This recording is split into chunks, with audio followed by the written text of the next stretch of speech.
Well, this afternoon, Hurricane Ian is now making landfall in southwest Florida with winds of 155 miles per hour, and that is just shy of a Category 5 hurricane. 155-mile-an-hour winds are incredibly dangerous. There will be debris in the air and flooding powerful enough to move cars around, so please do not be outside during this storm. If you're in those southwest Florida counties, you need to be sheltering in place.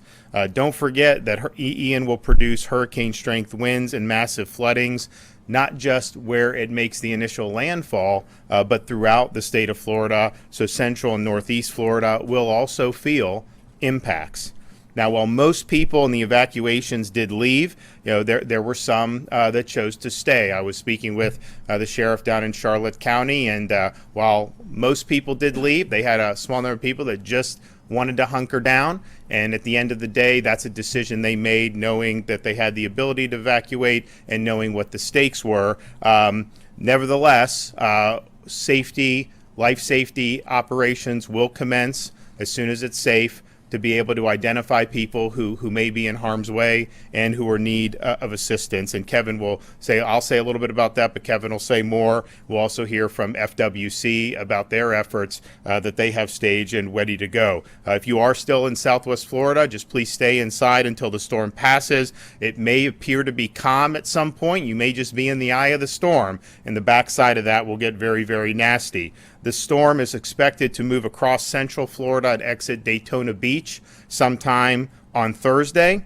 We've already seen around the state tornado warnings issued far from where the hurricane is entering in southwest Florida, and those warnings will likely to continue until this finally leaves our state. So even if you're not in the direct path of the storm, you need to take all tornado warnings seriously, and you need to take appropriate precautions if that is happening in your area. The Florida Department of Transportation has just announced that Fort Drum, Canoe Creek, and Turkey Lake service plazas on Florida Turnpike are now closed. Obviously, they will try to get those open as soon as they can. We have 200,000 power outages reported throughout the state of Florida, but outside of southwest Florida, crews are working to quickly restore power. Of course, 200,000 is a drop in the bucket for what's going to happen over the next 24 to 48 hours. There's going to be widespread power outages, particularly in southwest Florida. We have over 100 portable cell towers ready to be deployed into the area once it is safe to enter. Once the storm is passed and it is safe to go outside, you still need to be cautious. Avoid downed power lines, standing water. Stay clear of downed trees, and don't drive in standing water. And please, if you're going to use a generator for your home, do not allow that to be inside. The exhaust needs to be outdoors. Stay out of the way of emergency crews, out of flood waters, and away from all downed power lines.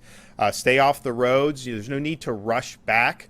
You're going to have a massive surge of people that are going to be going in to provide, of course, life safety assistance for those who may have stayed in some of the more hazardous areas. You're also going to have power workers going in. We were just in Lake City. I was thinking we had all these power workers, these line workers from all these different states. I saw them from Texas, Louisiana, all these different places staged. We have a massive, massive mobilization. Their job is to get in there and help to restore services. You're also going to have folks bringing in things like food and water.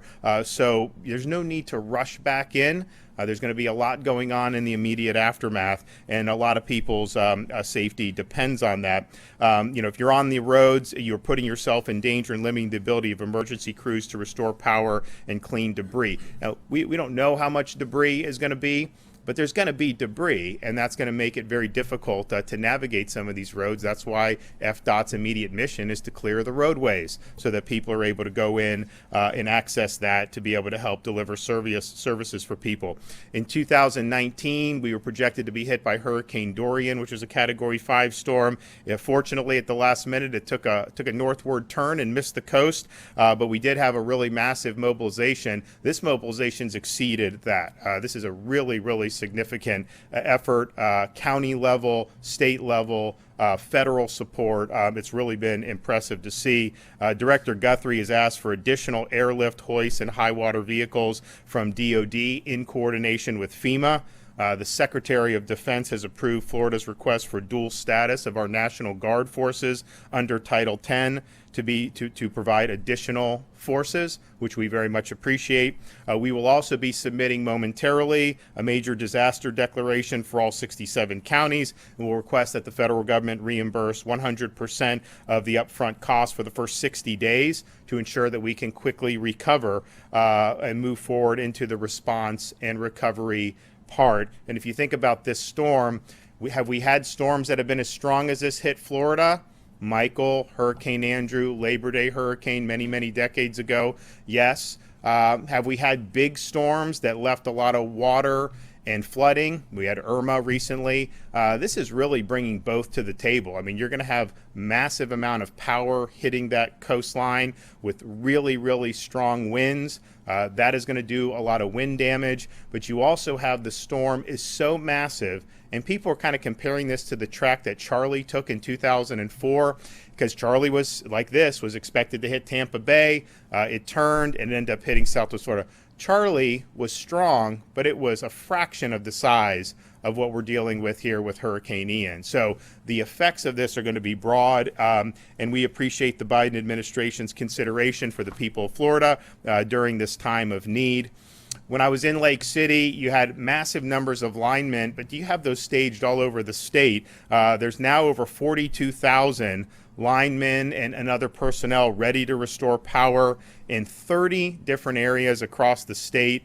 And those linemen and other associated personnel hail from, of course, many from Florida, but from 27 different states. Of course, our Department of Transportation does have 1,200 personnel on standby to perform cut and toss operations, understanding how important it is to get those roadways clear as soon as possible. Supplies will be brought in by plane, boat, and by high water vehicle. Airports in Southwest Florida do have teams behind, and they are going to work to clear those runways as soon as the storm has passed. We appreciate the Florida National Guard's really impressive mobilization of over 5,000 folks, as well as 2,000 additional guardsmen from other states. They have 9 Chinook helicopters ready to go, and additional 22 helicopters will be coming in after landfall that will be here within the next 24 hours. Kevin will talk a little bit more about this, but we have the 5 urban search and rescue teams. You'll hear from FWC about what they're doing, high water vehicles from Florida Highway Patrol, and of course our Coast Guard partners. There is going to be a massive effort as soon as it passes Southwest Florida to be able to get out, recon the area, and identify areas where there may be a need of rescue services. And some of these counties obviously know where residents decided to hunker down in, so they're going to be looking there first. But this is going to be really important to be able to get, I think in Hurricane Michael, I mean, it took a few days to be able to get into Mexico Beach.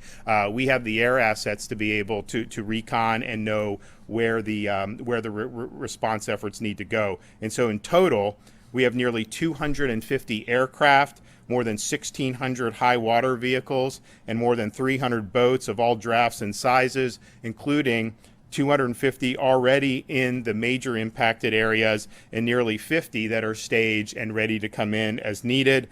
These include smaller rescue-oriented boats, airboats, and larger boats that will be delivering supplies by water if need be. I want to thank the 26 states that have sent us support, including Tennessee, Virginia, Montana, New York, Colorado, Indiana, New Jersey, and Georgia. I just spoke with Kay Ivey from Alabama, and she's supporting sending some Black Hawk helicopters down to help. Governor Bill Lee in Tennessee fast-tracked a request that we had from Tennessee. We appreciate that. I was also just able to speak with John Bell Edwards from Louisiana. They've helped us, but he said, hey, we've got a lot of experience in hurricanes recently, so these guys are good. Ask us. We want to send more. And so we really appreciate that consideration, and if we need that, we certainly will do that. We also understand that people that are displaced are going to need assistance, so the Department of Economic Opportunity has already deployed funding and guidance through community action agencies to help Floridians in need of short-term support like utilities, hotel bills, and transportation if they have been displaced by this storm. Please continue to monitor local reports, weather reports. Be very cautious about going out into hazardous conditions, and then once the storm passes your your area, just make sure that you're very careful, because there's going to be a lot of things, a lot of hazards that are going to be down on the ground. I know there's a lot of people that have reached out. First of all, I want to say thanks. A lot of people have offered thoughts and prayers for the folks that are in the eye of this storm, and that means a lot to us.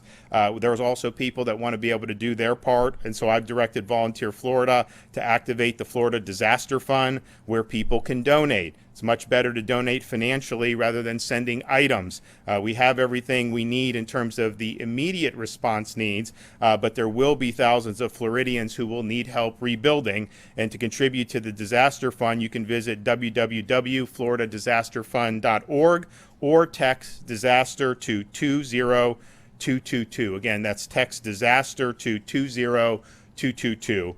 For those who want to come volunteer, we have an official volunteer portal at Volunteer Florida, and that's at www.volunteerflorida.org, www.volunteerflorida.org, and you can look to see of the volunteer opportunities.